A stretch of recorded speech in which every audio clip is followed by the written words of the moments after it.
Hi everyone, it's Nancy Guppy with cameraman Joe Guppy. Wave to the people, Joe. Hello, people. And this is a stripped down, socially distanced version of Art Zone called Art Zone Phones It In. Now we're here at Olympic Sculpture Park. A little cloudy, a little bit rainy, but still a very beautiful place to be. So we have a wonderful lineup of art for you this week, including new music from the Kathy Moore Superpower Trio, Seattle Art Fair Deconstructed, and a Zoom chat with King 5's Margaret Larson. First, though, a quick update. Now, last episode, Joe and I shared a few of our regrettable pandemic purchases. Mine was a bag of brightly colored shoelaces. Joe's was a full-body wetsuit. And we asked you, our wonderful viewers, to share your regrettable pandemic purchases. And we received a really good one from Barbara Noah. And Barbara wrote this to us. She said, I bought a portable swimming pool for my dog, Russell. He won't get in it. He just drinks out of it. Now, we feel your pain, Barbara, and in the No Bad Ideas camp, perhaps Russell can borrow Joe's wetsuit. Regardless, we would appreciate you shared that with us, and if anyone else out there wants to share their regrettable purchase, we'd love to hear about it. You can send an email along with a picture of whatever it is you bought to contact@seattlechannel.org. I'm now standing in front of that world-famous, gigantic Alexander Calder sculpture, that orange one, and I think it's taking a little nap, so we've kind of tried to keep it down. All right, we are going to start out with some fun with film. Tim Harahan is an improviser who specializes in taking footage from old TV shows, movies, and documentaries that are in the public domain, removing the sound, and then Tim and a group of fellow performers improvise new dialogue for the characters on the screen. It's quite entertaining, and here's a short clip to show you how it works. Hi, I'm Tim Harahan. And I'm Cynthia Lair. We're from Unexpected Productions. And here is a little sample of UPTV.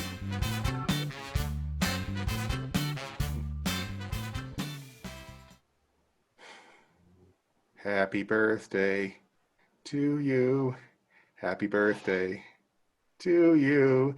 Happy birthday, dear Janice. Happy birthday to you. Brian, I thought it was going to be a surprise party.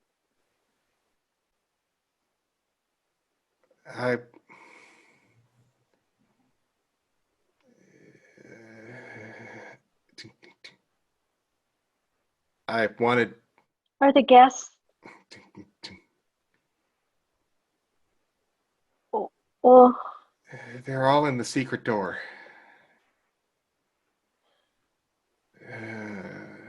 Should have taken better notes. Should have taken better notes. Should have taken better notes. Ooh, this is awkward. I'm sure they're in here.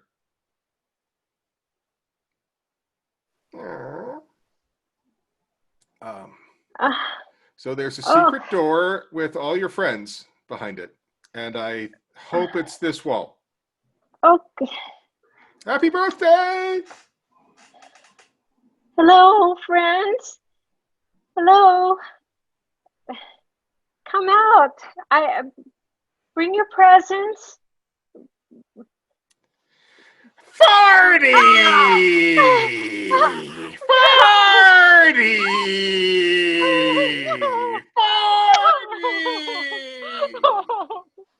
Oh no, this is the worst birthday ever.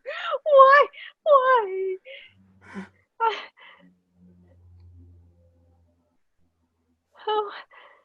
How could he do this to me? That hag.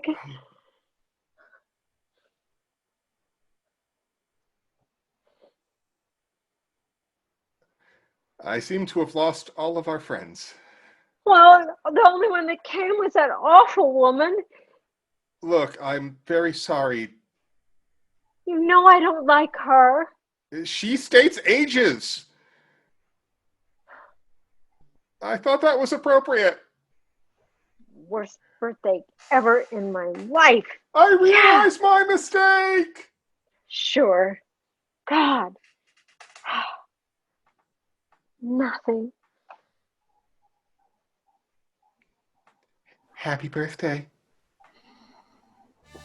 And you can catch Tim and friends on UPTV every Friday night in August at 7 p.m. on Twitch, Facebook, and Twitter. More information is at unexpectedproductions.org. I'm sitting here on a beautiful sculpture by Seattle-based artist Ginny Ruffner. All right, up next is my conversation with well-known TV journalist and host Margaret Larson, who retired at the end of July after an illustrious 35-year career. Margaret spent the last 10 years at the helm of New Day Northwest at King 5, which is where I got to know her, and I am so glad I did. All right, girlie, when I heard you were retiring, I was happy for you, but also super bummed out because you are truly one of the titans of the TV scene, local TV for sure. You're a nice. pro. Thank you. Well, and you exude solidity, comfort, warmth. I, like so many people, like seeing you on the air. Thank you. So this is an intervention. You can't go. That's very kind of you. Thank you. Well, let's talk about your career. That's what I'm very, very interested in. So you've had a very successful career, including some high-profile jobs, Dateline NBC, NBC News, The Today Show. When you were first starting out, was there anyone in the business that you looked to for inspiration or who you wanted to emulate, not copy, but inspired you? Yeah, I think probably the first person was Iola Johnson at WFAA in Dallas. I worked in Lubbock, Texas. That's where I started. Mm-hmm. At KMAC TV, we were literally located in the middle of a cotton field. But Iola was the first African-American co-anchor, maybe in the country, but she was certainly in Dallas, and she was so good. And she was just one of those people who exuded intelligence and poise, and I realized, okay, I don't actually have to feel all of that. I just need to see if I can, project it a little bit and have mastery over that part of my exterior. And she was a great person to emulate then. And then after that, probably Jane Pauley, who I just loved to pieces. And later, when I worked with her and got to know her, loved her even more. Mm-hmm. So what's the best piece of career advice you have received? Oh, yeah. There was a guy when I first started at NBC, and you always wonder when you make a jump like that, do I belong here? What will happen? Yeah. And various people would tell me various things, but this one dude told me, forget about doing something they'll always remember. Just avoid doing something they'll never forget. Oh, that's smart. That was very scary, but wise. Well, in your career, lots of highlights. Does any particular moment stand out for you? Gosh, there are a lot of them. When the Kingdom was imploded, I did live coverage for King, but I also did a story for Dateline, and I did a story for the Discovery Channel because they were in cahoots with Dateline at that point. Yeah. And that was all about the science of imploding a dome and how do we do this so that it pancakes down in the proper fashion. And I got to go inside the Kingdom shortly before it came down. Wow. And it was like something out of Mad Max. And the dude who was going to do the detonations pointed to some places where there were little red flags, like you'd see maybe marking your chemicals on the lawn or something. And he said, if you touch any of those, we have 15 seconds to get out. And I just thought, oh, yeah, I'm going to die. And that's what a way to go, right? I've jumped out of airplanes. I've been in wars. I've seen refugee camps. I've interviewed presidents. I've talked to people at their lowest moments and some of their highest moments. And every last thing has been a responsibility and a joy and an education. And I just don't know that I could have chosen a career I would have enjoyed any more than this one. Yeah. I'm curious if you ever ran into any sexist attitudes along the way, anything? No, of course not. The times were different. When I started in Lubbock, Texas, the control room was filled with hustler centerfolds. The guys who put those up all around. That makes you feel really welcome when you're 20 years old. Mm-hmm. And it took about a year to talk management into seeing that might not be a professional setting and didn't really make for a welcoming environment for the women they were finally hiring. And I worked with a co-anchor who had it in his contract that he was to say the first and last word of every newscast. Oh God. And he had to have the lead story.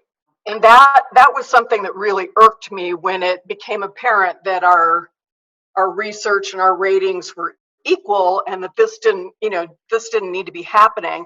Yeah. When I brought it up to management, they said, well, it's tradition. And I said, well, is it tradition like Thanksgiving turkey, or tradition like whites and not whites water fountains? And well said. Well, it really irritated me because there was no reason for it other than that the guys were the guys. And I liked these men. They were all fun friends to this day, but they just didn't see it. Well, so in the 2000s, I know that you took a break from TV. You became, I believe it was VP of Communications for Mercy Corps. It was 2001. It was when we, after September 11th, when we began the bombing in Afghanistan, I took a leave of absence and spent 3 months doing stuff along the Pakistan-Afghanistan border, and a lot of it was the same sort of thing that I had seen as a foreign correspondent. And I started really thinking about, could I withdraw from news, maybe do this for a while, and I ended up doing that and spent 7 years doing that work with Mercy Corps and World Vision and PATH and Opus Prize and blah, blah, blah. And why did you want to do that kind of work? There was one story in particular when I went up, I was covering the Persian Gulf War, and I got sent to Slopi, Turkey, southern Turkey, where the Kurdish refugees were fleeing Saddam Hussein. Just a super bad scene. And we got there like a day after Doctors Without Borders, and to ride motorcycles up to the top of this mountain where these people were living in the cold and the mud and just, trying to get away from this horror. And I saw these people doing something, and as much as there's a power of telling a story, it's not really the same as, could I do something that is targeted to helping this person or that person? And so I think I just wanted something that was a little closer to the things that were disturbing me about the world. And I feel that way a little bit now too. I feel like this is a great time to maybe transition back towards that kind of activity. Now, 2010, you are lured back, drawn back. It's a new day. Now, from Team 5, here's Margaret Larson. What did New Day offer you that you hadn't experienced at that point? Well, a couple things. There was going to be a live audience. It was going to be a really local show that was supposed to be positive and informative and about this community that I love. The other cool thing was to be part of creating it. Was there any particular learning curve or difficult thing that you had to kind of get down that you didn't kind of have going in, or didn't know if you had going in?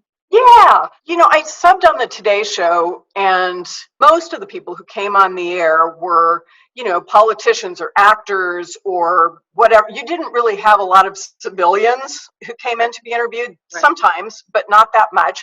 I think the learning curve for New Day was that because we're doing super local things, there were lots of people who've never been on TV or never talked about a personal thing on television that might relate to a nonprofit or whatever. So I think it was really having to hone some skills to make sure that I made people comfortable to do all the things you do. You mirror a little bit, you make sure you make contact, that you're present for them so that they can speak and do their best. So if you were going to interview Margaret Larson, what do you think someone might want to know that they don't? I'll tell you, when my dad got out of the service, we were poor. We lived in a trailer. There was, not much assurance that I'd get to college or any of that. And it was sort of the generation of parents who thought the best you could hope for is, maybe do a couple years of college and get married or whatever. So there wasn't, and, I lived in Lubbock, Texas during the time of the Equal Rights Amendment, being just blown to smithereens by everybody around me. There wasn't a lot of encouragement for the things that I wanted to do. And so I think there was something also though in the air about my friends and the people who happened to be there as mentors, that I was so fortunate that they let me know that I didn't have to fit the cookie cutter, and that I could go if I wanted to. And that I would like to offer to everybody who wants to do something, especially little girls, that it's okay if you haven't seen somebody do the thing that you want to do, or you haven't seen very many of them, or you are told you're not supposed to, or whatever. Just do you, and everything's going to be fine. It's going to be okay. Well, Margaret, thank you so much for talking with me. You are a talented. I always start to cry. Don't cry. You make me cry. Okay. You are such a stellar human being. It has been truly a pleasure to work with you over the years. I've just adored it and enjoyed you so much. And I think so highly of you. And like I said, I don't want you to go, but I want you to go, because I know that you're going to grab it. You're going to grab the big brass ring. I think that it's good to leave a little time on the other side, right? To do the things you really want to do. And I feel the exact same way about you, Nancy. You've given people so much joy and pleasure and laughter over the years, and then delved into the arts community in a way that has made a difference in what kind of arts are available to us and what people know about. And I love you and Joe, and I'm just delighted that you wanted to talk to me. Well, the delight is both ways. Thank you so much, darling. You too. Bye.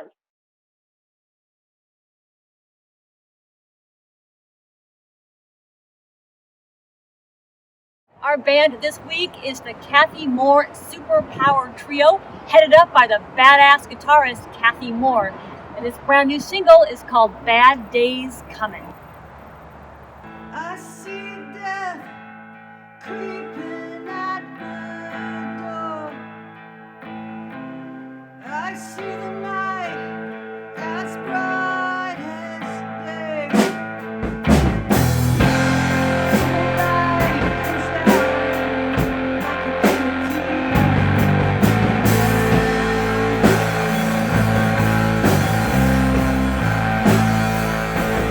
a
Bad Days Coming is available on Bandcamp and Spotify, and will be on the band's upcoming full-length record, I Won't Let the End of the World Bring Me Down.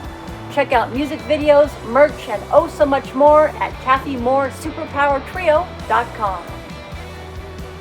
We're going to close with some great art news. Now, the 5th annual Seattle Art Fair was canceled due to the pandemic, but, and here's the good news part, some smart and tenacious local gallery owners decided that the show must go on, and so they have created a brand new event. It is called Seattle Deconstructed Art Fair. Over 40 galleries have signed on and are hosting exhibits in their own brick and mortar spaces and online now through the end of August. You can see all of the art and get gallery info at one easy to navigate website, SeattleDeconstructedArtFair.com. And that's it. Thanks so much for dropping by. Stay safe, have a great week, and we'll leave you with just a few more images from the Seattle Deconstructed Art Fair. Enjoy, and we'll see you soon.